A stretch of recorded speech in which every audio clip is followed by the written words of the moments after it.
In the latter half of the 19th century, with a golden age of the natural sciences in full swing, unprecedented expeditions into the depths of the Earth and its oceans met with an array of harrowing dangers from which the participants barely managed to escape with their lives. Subterranean landslides, shark hunts, and occasionally horrible beasts of unthinkable proportions. These accounts, hardly factual but endlessly gripping, flow from the pen of one of the greatest names in science fiction, Jules Verne. Best remembered for his groundbreaking novels, which effortlessly combine the scientific knowledge of his day with an irrepressible sense of adventure, this literary titan holds a place of great prominence in the history of genre fiction.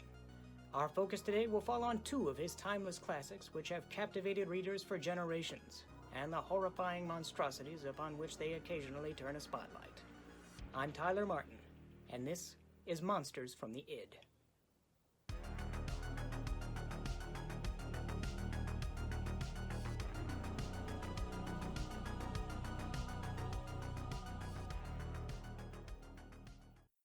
After struggling for some years to establish himself as an author, Jules Verne hit pay dirt with his extraordinary Voyages series, many of which would go on to gain notoriety outside his native France, being rendered into more than 140 languages, though at an unfortunate price, as foreign publishers took a loose approach to translation, substantially overhauling the stories to maximize their sensationalist appeal.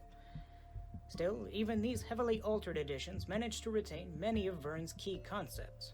It should be noted that this video will reference later, more faithful interpretations.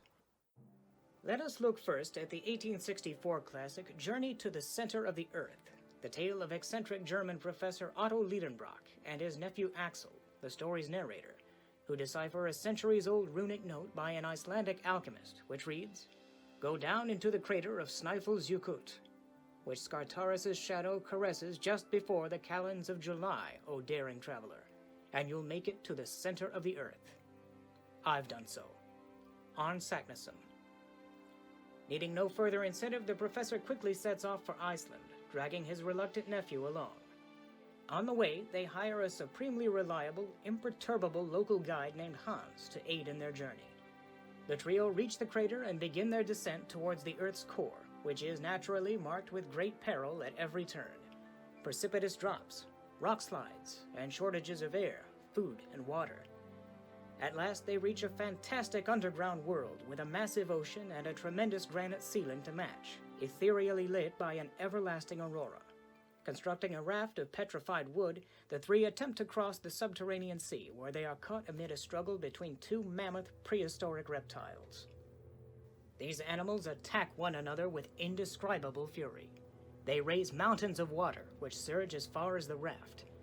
20 times we are on the point of capsizing. Hisses of a frightening volume reach our ears. The two animals are tightly embraced. I cannot distinguish one from the other. Everything is to be feared from the rage of the victor. 1 hour, 2 hours pass. The struggle continues unabated. The two foes now approach the raft, now move away from it. We remain motionless, ready to fire. Suddenly, the Ichthyosaurus and Plesiosaurus disappear, hollowing out a veritable maelstrom in the open sea. Several minutes go by. Will this combat finish in the ocean depths? Suddenly, an enormous head surges out, the head of the great Plesiosaurus.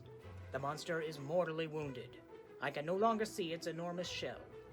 Only its long neck stands up, beats down, rises, bends over again, lashes at the waters like a gigantic whip, writhes like a worm cut in two. The water spurts out to a great distance. It blinds us. But soon the reptile's death throes are nearly at their end. Its movements diminish, its contortions calm down, and finally the long section of snake stretches out, an inert mass on the waters, now quiet again. As for the Ichthyosaurus, has it gone down to rest in its mighty underwater cavern, or will it reappear on the surface of the sea?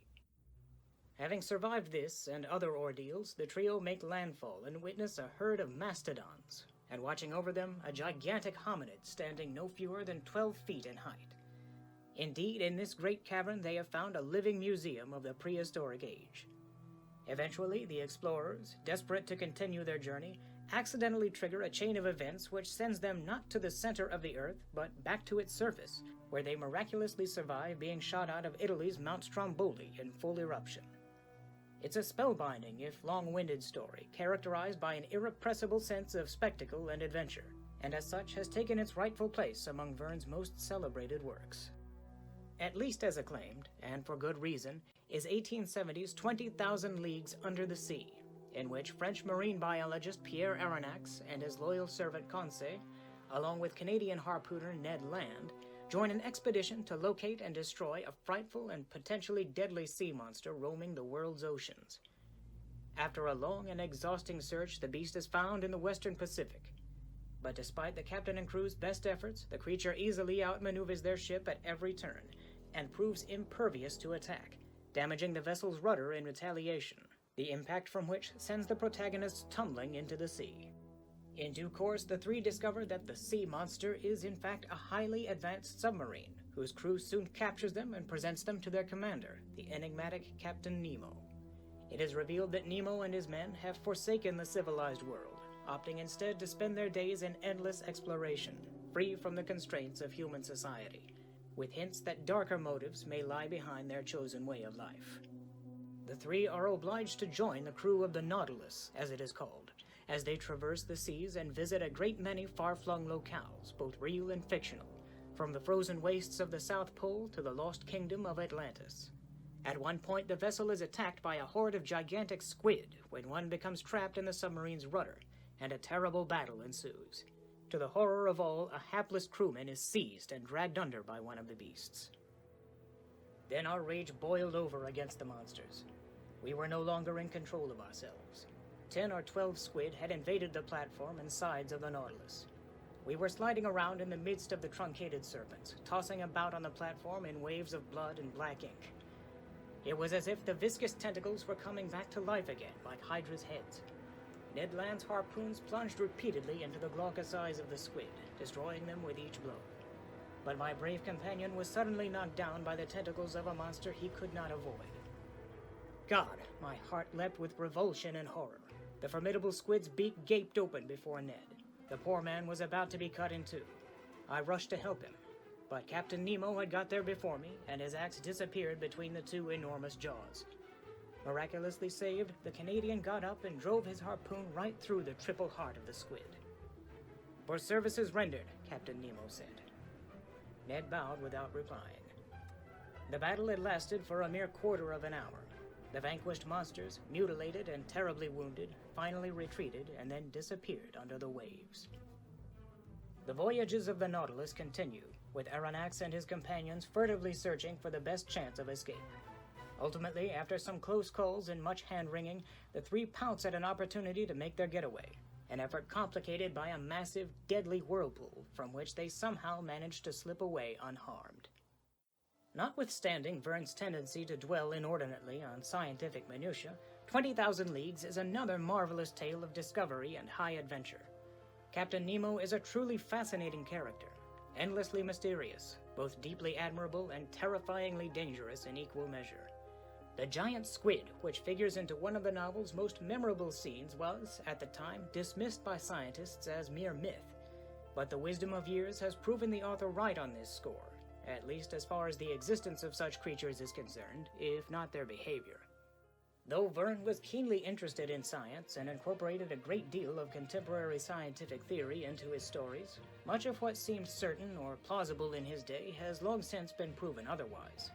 But where Verne's science fails, he compensates by relating these spectacular stories with a breathtaking sense of awe and wonder, leaving the reader mesmerized.